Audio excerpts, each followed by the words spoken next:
नमस्कार। आपके YouTube channel सेविकाओं की आवाज में आप सभी का स्वागत है। हम लोग आंगनबाड़ी केंद्र के माध्यम से गर्भवती महिला, धात्री माता, बच्चे और किशोरियों को अनेक प्रकार के लाभ देते हैं।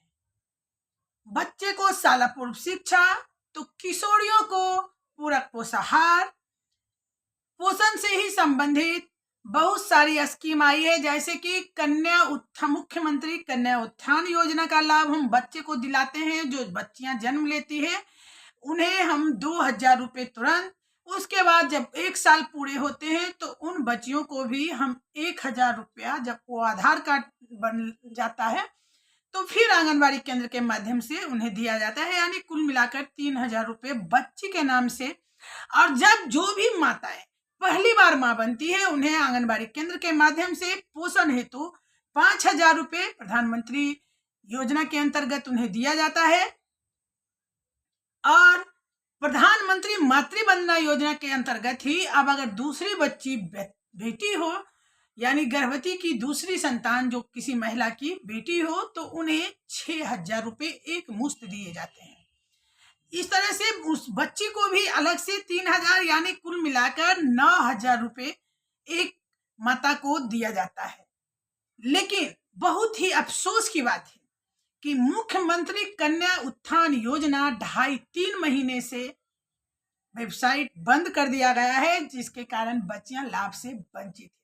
चलिए इस पर हम विस्तार पूर्वक बताते हैं क्या परेशानियां हो रही है इसके कारण हमारी सेविका बहनों को, और कैसे लाभ से वंचित रह जा रहे हैं हमारी वो छोटी बच्चियां जो जन्म लेकर 2.5-3 माह से ये वेबसाइट बंद है, जिसके कारण समझिए कि 24 की जन्मी बच्ची को अभी तक कोई लाभ नहीं मिल पाया है।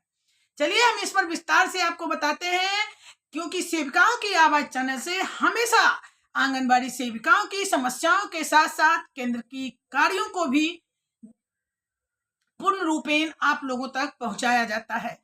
तो चलिए हम इस वीडियो को शुरू करते हैं, लेकिन इससे पहले आप अगर हमारे चैनल पे नए हो तो चैनल को सब्सक्राइब कर लें।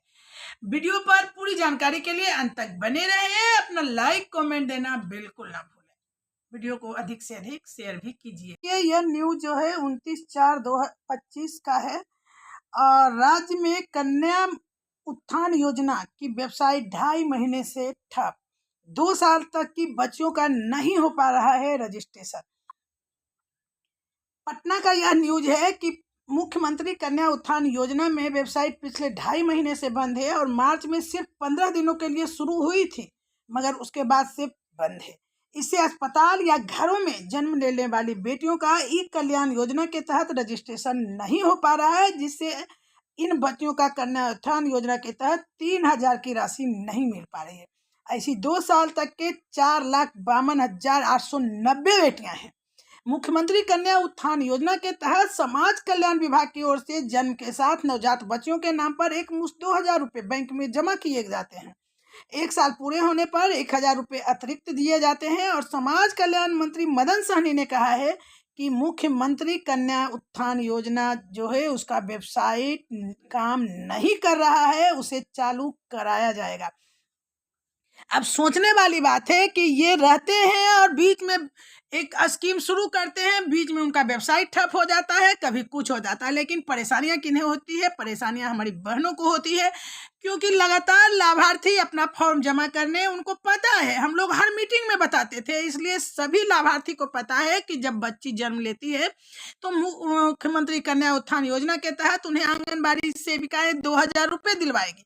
ऐसे में वो फॉर्म लाकर जमा करना शुरू कर देती है, और अभी भी जमा कर रही है। मेरे लाख समझाइए कि वेबसाइट बंद है, वो सुनने के लिए तैयार नहीं है। और हमारी बहनें, आंगनबाड़ी बहनें इससे परेशान है कि ना तो उसको दिलवा पा रही है और न ही उसे मना कर पा रही है कि हम फॉर्म जमा नहीं लेंगे, क्योंकि अगर सेविका कहती है कि फॉर्म जमा नहीं लेंगे तो वो उसका रिएक्शन अपने बच्चों पर देती है, यानी अगर आंगनबाड़ी केंद्र पर बच्चे भेजना बंद कर देगी, कभी आकर लड़ाई झगड़े करना शुरू कर देगी। क्यों नहीं दिलवाइएगा? फलाना को आपने दिलवा दिया, चिलाना को आपने दिलवा दिया, हमसे नहीं, मेरा काम क्यों नहीं कीजिएगा? तो यानी हर तरह से हमारी बहनों को ही झेलना पड़ता है। तो चलिए, कहीं कहीं हमारी बहनों को जानकारी नहीं होगा तो आप लोग जान लीजिए कि वेबसाइट 2.5 महीने से ठप पड़ा है। 2024 में जो बच्चियां जन्म ली थी उनका भी अभी तक फॉर्म नहीं भरा गया है, क्योंकि आपको भी पता है ऐसा नहीं है कि बच्ची जन्म ली और फॉर्म भरा जाता है। कम से कम उन्हें जो 3.5 महीने में यानी पेंटावायलेट थर्ड का डोज जब पड़ जाता है तभी उसका फॉर्म ऑनलाइन किया जाता है।